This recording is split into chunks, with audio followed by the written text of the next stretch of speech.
Police have seized several military-style weapons from a self-described Nazi in Snohomish County. He's believed to be the Washington state leader of Atomwaffen, whose members have been tied to 5 murders in other states. The Seattle FBI has been investigating. I'm Natalie Swaby in for Joyce tonight. And I'm Mark Wright. Good evening. Thanks for being here. So to get those guns, agents turned to a special team of local prosecutors for help.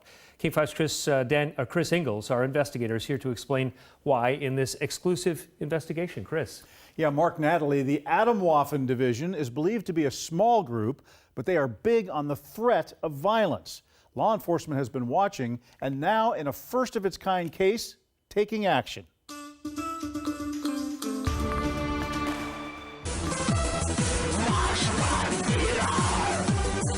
Atomwaffen, German for atomic weapons, has found a home here in the Northwest.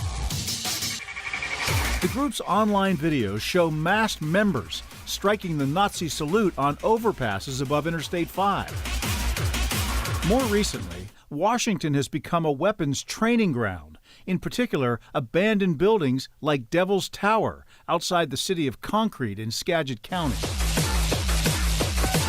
Now, newly filed court documents reveal that police have seized 9 firearms from the self-proclaimed Washington leader of Atomwaffen, Kaleb Cole.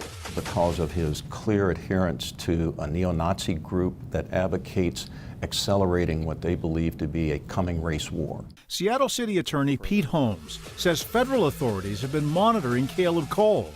Photos from Cole's cell phone, seized by the Border Patrol when he re-entered the U.S. last year, show a ghastly European vacation. Court documents say this photo shows Cole outside the World War II Nazi death camp Auschwitz. He allegedly poses with the Atomwaffen flag at other sites in East Europe.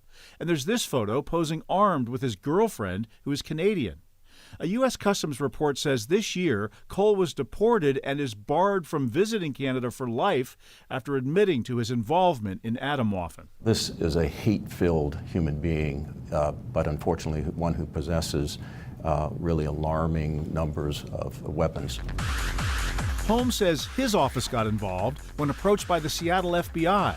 Agents did not have the evidence to charge Cole with a crime, but they did think Cole and his growing stash of firearms posed a significant threat to public safety and sought a civil extreme risk protection order, or ERPO. Should we disarm this guy? Absolutely. I think when someone tells you that they intend to harm other people, they amass weapons, they train other people about how to use these weapons, I think we should believe them. Prosecutors in King County and the city of Seattle formed the Regional Firearms Enforcement Unit with Seattle Police 2 years ago.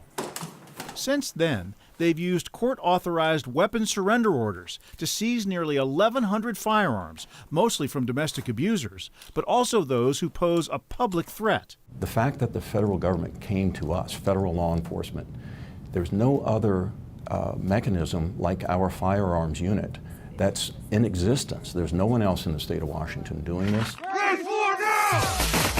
Atomwaffen is founded on the beliefs of Adolf Hitler and Charles Manson, who ordered mass murders to spark a race war. In other states, Atomwaffen members have been charged in 5 murders. When a judge granted prosecutors an extreme risk protection order, police say they seized not only military-style assault rifles, but also these AR-15 parts that could be used to make machine guns. And the tools where they could make homemade guns that were untraceable. We've been unable to reach Kaleb Cole, who's lived in Whatcom and Snohomish counties, for a comment. He's not charged with a crime, and prosecutors insist they are not targeting his free speech, but rather the hate camps he's organized in Washington, his growing arsenal, and his threats of a coming war. So they were showing through their actions that they were willing to do more than just talk.